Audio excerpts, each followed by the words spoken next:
The pain pills now in 2008 are starting to jump. This is where the opioid crisis, you are ground zero, South Florida, ground zero of the opioid crisis. The pain pills, I mean, you're about to make way more money than cocaine. Yeah. So yeah, just jump straight into it. I'm going to jump right into it. So make a long story short, I'm laying on my couch one day. My daughter's sleeping on my chest. My phone rings. And as I answer it, it's Zach, a lifelong friend of mine. And he's like, hey, are you home? And as I'm speaking, yes, he's walking in the door. And he comes over and he grabs my daughter and he's like, hey, I got a great business deal for you. I just need you to help me talk your dad into it. My ex is like, give me my damn kid. Leave my kid out of this. Like, what is wrong with you? Because Zach's a character. So anyways, I get that going. He's talking to me and I'm just like, no, I want nothing to do with it. Because at the time, he was a doctor shopper himself. He was in the pill game. So he was going to doctors and going to as many doctors because there was no monitoring system back then. No.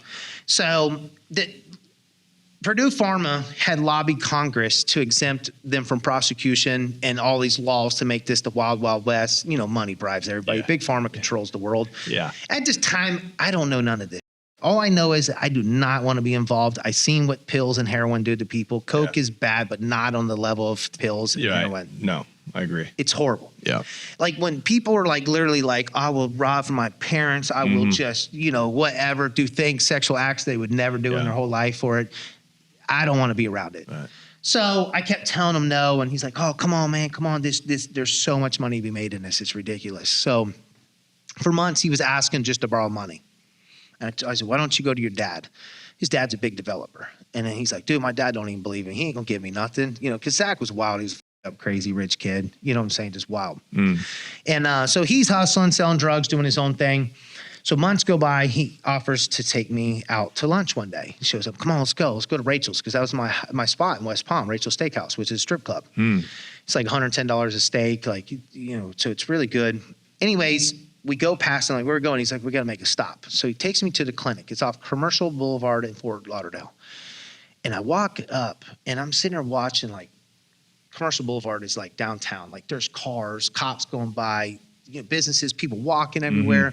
So I'm like, holy shit, this is crazy. Like, this is like, I'm used to like hiding in the alleyway and like, in the dark, slipping around. Like this thing got a name on it. Like I walk in, it's got the business license on the wall. There's nurses, doctors going down. Like it's sketchy a little bit, but I'm just like, holy, how are they getting away with this? Yeah. So we leave there, we go to the lawyer. The lawyer's like, he's like, tell this idiot this is legal. And he's like, yeah, if you do everything right, it's legal. You can get your license, everything's good. And so then we leave there, he has to go to the accountant and sign something.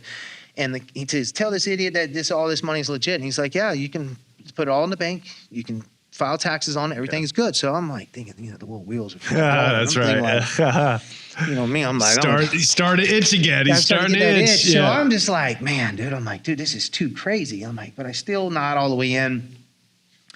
So Zach finally, I'm like, you know what? Because at this point, right before all this, the drug thing come down, some boys came to me and wanted to borrow some money for a big marijuana operation out of Colombia, or no, but California. California. So out of the triangle. So I had a hydroponic fertilizer business going on called Microbrew Fertilizer at the time. So I was connected with a lot of the big boys out there through it and everything else. So they came to me, wanted to back some money, and I had some connects. So I plugged them in. We were moving anywhere from 500 to 1,000 pounds of marijuana a month through railroad carts, semis, like certain ways we were doing. We had warehouses all over the place. And so I was making pretty good money doing that also. The feds ended up taking like $4 million, I think, from us, $5 million or something from us in money shipments. From that operation? Yeah. Okay. I still know. Somebody went to the feds here. The feds showed up at some boys' doors and stuff. So you've far from gotten out of the game at this point. Because in 2008, that's super federally illegal. Yeah. Just moving that kind of weight. I mean, it still is, but back then you get a big sentence. You get caught with 1,000 some boys bricks. went to federal prison over it. I got out of it and got away from it, and they continued or whatever. Because when the feds got involved, I was like, I'm done. I'm out of it. They took two money shipments that I want to say $3 to $5 million. I can't remember. They took the cash that was getting sent out there. They intercepted it. Yeah. They intercepted. Never intercepted marijuana, but kept intercepting the cash. Yeah. That's what happened to me. Oh, that's what happened to you? In my case. Yeah. They never found any product. Yeah. So I was just like, dude, we shipped the one. I think it was $3 million in cash and they hit it. And then the second one was $1 or $2 million, like 1.8 million or something. And they hit it too. And I was like, dude, I'm done. Like this, I'm out of this. Like they're going to come. So by then, I had the pain clinics, up and running or loaning the money, and so because you're putting money behind people opening pain clinics. I was just back in financing these boys on making an operation, and I hooked them up. So they were doing it like a couple 100 pounds. Well, I plugged them in. I'm not going to mention the name, but they're really big. You know exactly who they are. They own some fertilizer companies, like pretty big. I plugged them in, and we started buying like whole mountains out there. So you know how we buy like a whole mountain? Like they have like whole mountains, like they're growing on out there, like in the mountains. Yeah.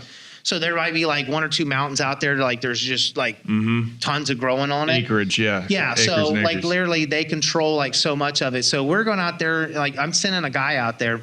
And he's literally like going out with these boys and like going to like all these grow spots and like looking at the pot and like we're buying the whole like shipment. So like we're like, we want to buy your whole farm. Like whatever you pick, whatever you get, we want it all. Like I'm pre-order and everything. So we would literally go out there. These boys put us in play with everybody, and we were averaging like we could get anywhere from 500 to 1,000 pounds a month. We were getting like moving back to Florida. Yeah, hydro, like the best of the best. Yeah, outdoor. Yes, outdoor, fire. But it looks like indoor. We were paying anywhere from $900 to $1,200 a pound and selling it back in Florida, making $1,000 off each pound. Yeah, and that's wholesale to them. That's a great price to them. Yeah. Yes. So clearly we would go out there and just handing duffel bags of cash. Yeah. And so it was smooth and it was running really good, but it didn't last very long. It was short lived before the feds got on that one quick. I was like, holy shit. Like I lost money on that deal. We were making tons of it, but when you get hit $5 million or whatever it was, like that's a pretty big blow. Leaves a dent. Yeah. So now you're putting money behind pain clinics? So I'm putting my money into the pain clinics. Are these loans or are these equity deals? Just loans at the first. Okay. I'm just giving him money. And then he comes and he's like, hey, do more, because he gets in with Vinny Colangelo. So Vincent Colangelo is a clown dude. He's in the feds too. He got really big.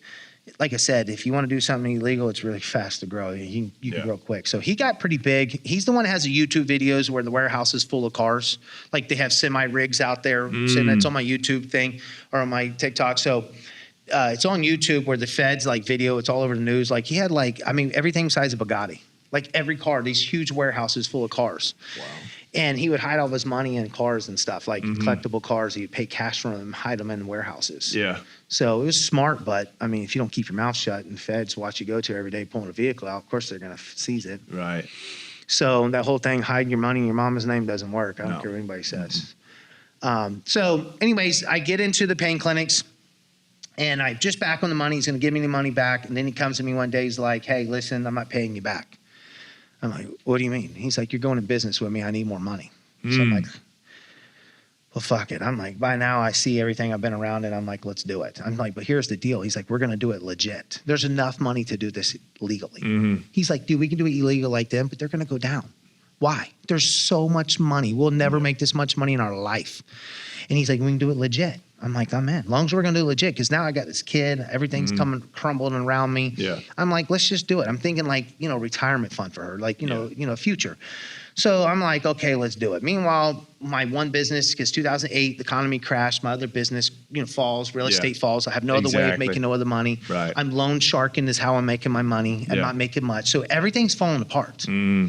I got a bunch of cash hidden everywhere. Can't do nothing with it. Yeah, you got to move the cash though. You got to invest it. Right. It means nothing to me. Right. So I'm like, this is a perfect way to start putting my money in the bank and doing all this stuff. Yeah. So I loan him the money. I give him the money. He starts getting into it. We get into the first clinic. I help back him to get into the second one down there in Fort Lauderdale.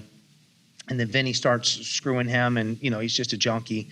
But Zach's like, listen, I'm going to put somebody into the pharmacy, learn all the pharmacies. A lot of people understand the money's not in writing the scripts. The money is in selling the pills. So we had in-house dispensaries. Right. So writing the scripts literally only paid for the operation and a little bit of money in your pocket. Right. It would pay for all your pills, pay for everything. So then when you sold the script, it was 100% profit. Yeah. We'd buy them for like 40 cents, but we would pay for that. The pill would be like 40 cents a piece. And we would pay that out of the doctor visits.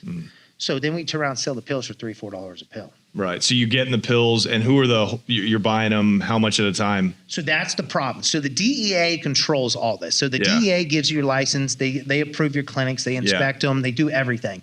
So the DEA has a deal worked out with, I think, 3 of the big pill companies, distributors, right?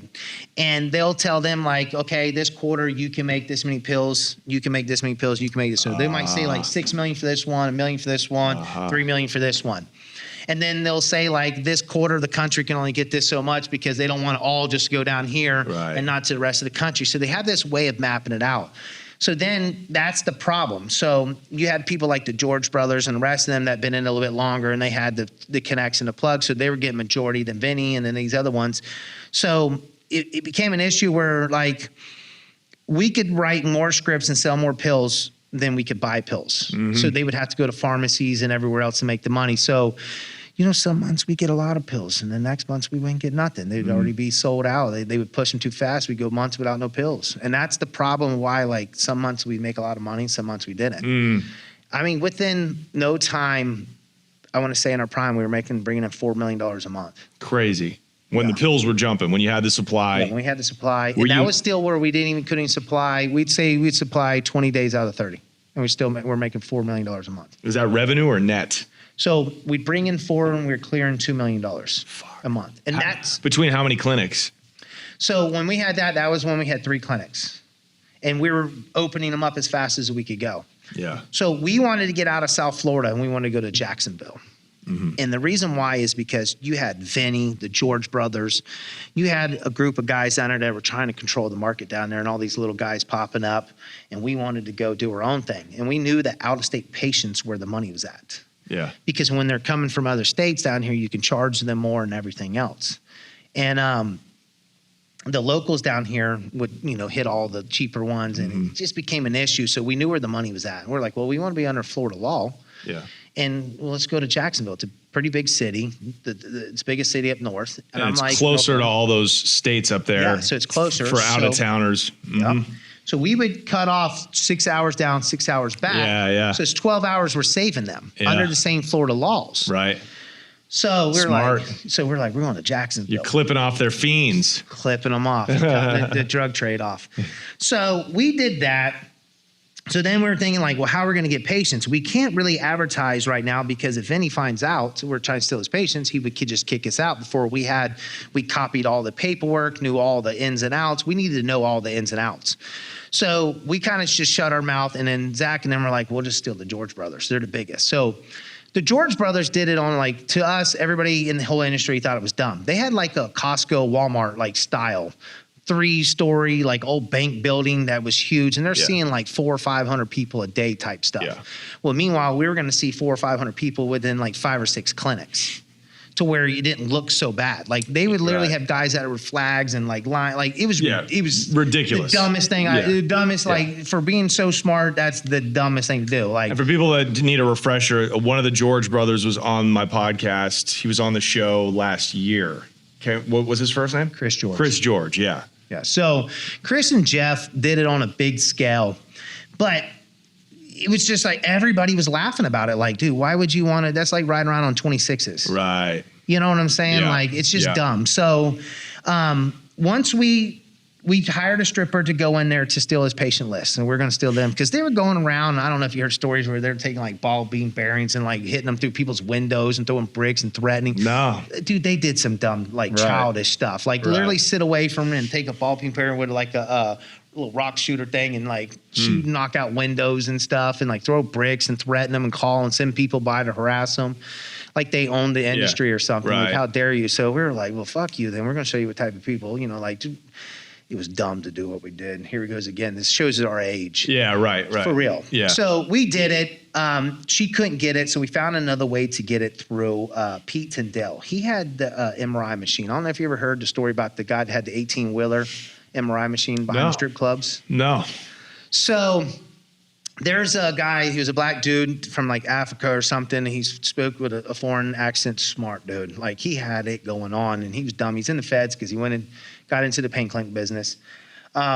He had these 18-wheeler MRI machines, semi-rigs, and he would park them behind strip clubs because he would run it 24 hours a day. So he did behind strip clubs because what? Strip clubs are open all night down there until 5 a.m. So it didn't look abnormal for people to be in the parking lot and going there. And then he'd run it all day. And the whole trick of it why he did it that way is he pretty much controlled all the pain clinics because everybody went to them, came out with an MRI, and showed something wrong. So it came out later that he had like 5 or 6 probably MRIs, and he'd go in, probably hit a little play where the music sounded like the MRI was running, but it really probably wasn't. And then you would get a printout like of your X-ray showing that your back was all messed up. Oh, okay. So the purpose was for scripts. People needed scripts. Got it. So he had like a little racket with nobody knew that he was making fake. He had a bunch of MRIs that were really bad, and he was just mass giving them, handing the same MRI out, changing something on it. Right. He said he was sending it to like Philippines, and then he would send it back because it was cheaper to read it over there. So I'm assuming they were probably sending it over there, and they'd alter it and send it back. Sure. You know what I'm saying? Making fake MRI. So whenever you go to the pain clinic, it was like dudes would walk in with a cane, like, oh, I'm messed up. And then the MRI would show that they're messed up. Right. But meanwhile, they wouldn't. Right. Because during trial, it would show somebody walking in with a cane. And then when they were walking out, they're spinning the cane on their finger and hip skipping through the parking lot.